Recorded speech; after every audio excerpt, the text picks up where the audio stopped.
Micah, now we're going to get into a controversial question. Although Oh, I know for some of the people watching and listening, like, dude, everything you guys have talked about is controversial if you knew my church background. So, but we're going to keep going. Don't yeah, worry. yeah. Um, like one thing I often hear, like my prophetic friends and others Mm, joke about is like translocation situations or being mhm, transported someplace. Like I can count at least 5 or 6 friends where mm, I've read it in their books. I know firsthand accounts just having conversations with them where God mhm, has transported them somewhere. And then, mhm. it's not uncommon for them to encounter that person sometimes Yeah. years later where they're like, oh Mhm. my gosh, you've ministered to me. You Yeah. prayed for me. And it's like, I've never actually met you. That was real. Okay. That Mhm. wasn't just a dream. And so Yes. Yes. I have no idea what your answer is going to be to this. I'm curious. Have you ever experienced that, or has that been Mhm. has God ever used you in that specific way? It's a unique, it's a very unique move of the spirit to experience Mhm. translocation. So I'd love to Oh, hear whatever you feel led to share about that. oh, dude, that's like when I start feeling like I'm a superhero or something because I'm like, how in the world? 2016 is when I started experiencing that. I always wanted to. Again, like I said, I love superheroes, so I'm like, hey, if these guys could do this, the Holy Spirit could do it with me. Well, but I'm working, I'm working at Panera. And my brother and I had these hours where he would be in at 5 and I'd be in at 6. And so I just from 5 to 6 in my car, I just would pray and talk to the Lord and try not to fall asleep. But I'm in there in my car and just kind of trying to speak in tongues, and I'm like, just stay awake and pray, for a little bit because I got to make sure I get to work on time. And my car fills up with this smoke. And I thought something was wrong with my car. And I said, oh no. I said, what is going on? I said, Dad just fixed this thing. And I said, why is my car filling up with smoke? And it got kind of thick and thick and thick. And then I said, oh, this is not normal. And I feel a hand on my shoulder. I didn't see anything, but I felt a hand on my shoulder. And it just said, do not be afraid. Don't be scared. The Lord is with you. And I'm like, oh my gosh, what does this mean?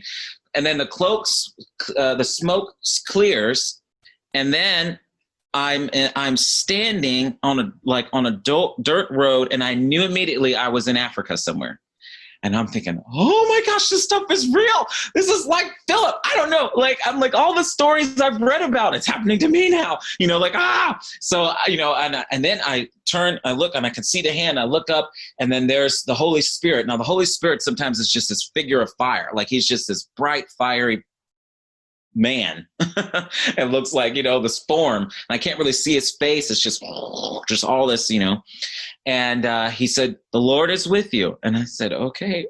And so I could feel the wind, the heat, and it was like it was crazy.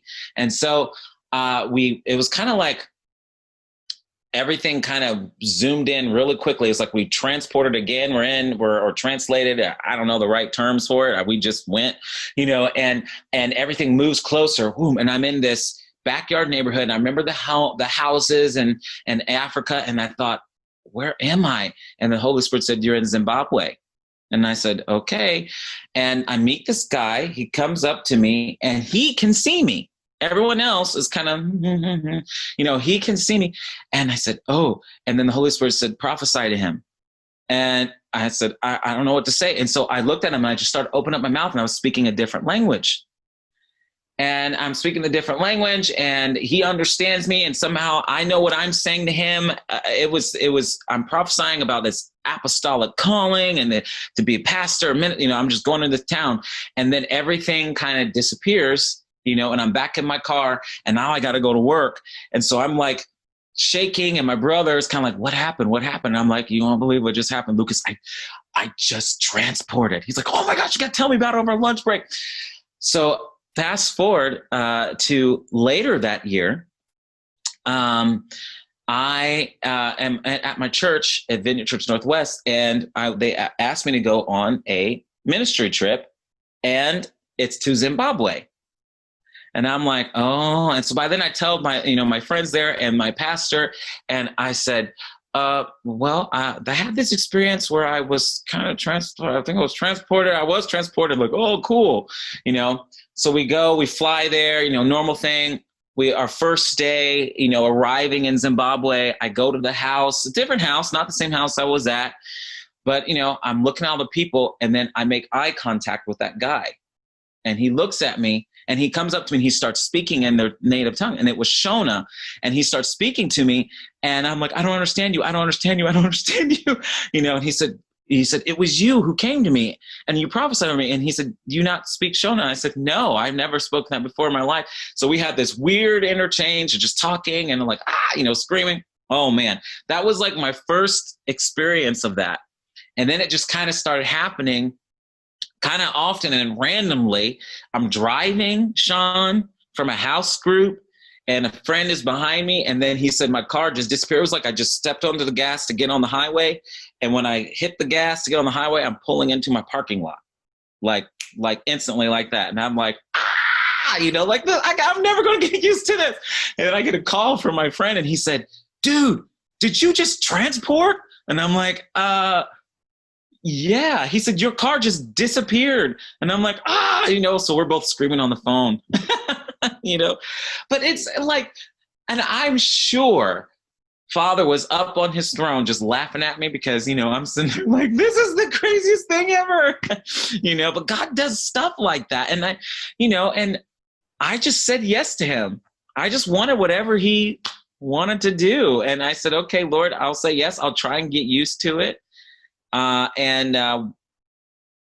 But it always is a surprise every time. Every time was always a surprise.